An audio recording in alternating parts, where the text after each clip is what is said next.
Welcome to Hope in Grief, finding comfort in God's Word. Today, we walk with Naomi, a woman who buried her husband and both sons, and returned to her homeland feeling bitter, broken, and empty. But this is not just a story of sorrow, it's a story of loyalty, healing, and hope restored. Ruth 1:1-5 explained Naomi lived in Bethlehem but moved to Moab with her husband and 2 sons during a famine. Tragedy struck. First, her husband died, then both sons. Naomi was left with her 2 Moabite daughters-in-law, Orpah and Ruth. Imagine Naomi's grief, far from home. Her husband and sons buried in foreign soil. She lost her family, her future, her identity. In her words, "The Lord has dealt bitterly with me." Ruth 1:20. Have you ever felt like life has emptied you? Like everything you held dear has slipped through your hands? Naomi did. She even changed her name to Mara, which means bitter. In Ruth 1:16-17, Ruth tells Naomi, "Where you go, I will go. Your people shall be my people, and your God, my God." Ruth stayed. In the middle of Naomi's pain and bitterness, Ruth chose loyalty and love.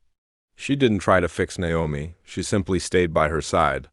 Sometimes what a grieving heart needs most is not answers, but presence. Ruth's faithfulness reminds us of God's own promise, "I will never leave you nor forsake you." Hebrews 13:5. In Ruth 2, summary, back in Bethlehem, Ruth begins working in the fields to provide for Naomi and herself. There, she meets Boaz, a kind man and relative of Naomi's late husband. Boaz notices Ruth. He honors her loyalty and faith. In this moment, we see God quietly working behind the scenes to rebuild Naomi's hope. Isn't it amazing? Even while Naomi was grieving, God was preparing her redemption.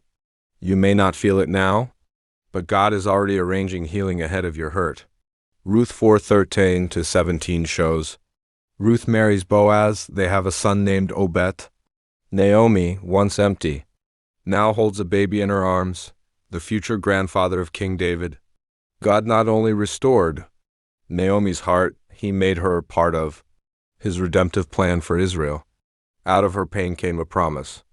Out of her grief came a royal lineage leading to Jesus Christ. Blessed be the Lord, which hath not left thee this day without a kinsman. Ruth 4:14. Friend, you may feel like Naomi today, empty, bitter, broken. But the story isn't over. Naomi thought she came back empty, but God had already planted seeds of restoration. Let this truth sink in. Your pain is seen. Your loyalty is not wasted. Your story is not over. Isaiah 61:3. To give them beauty for ashes, the oil of joy for mourning. Comment: God, help me believe the story's not over. Subscribe for more faith-filled grief encouragement. Be good, Jesus loves you.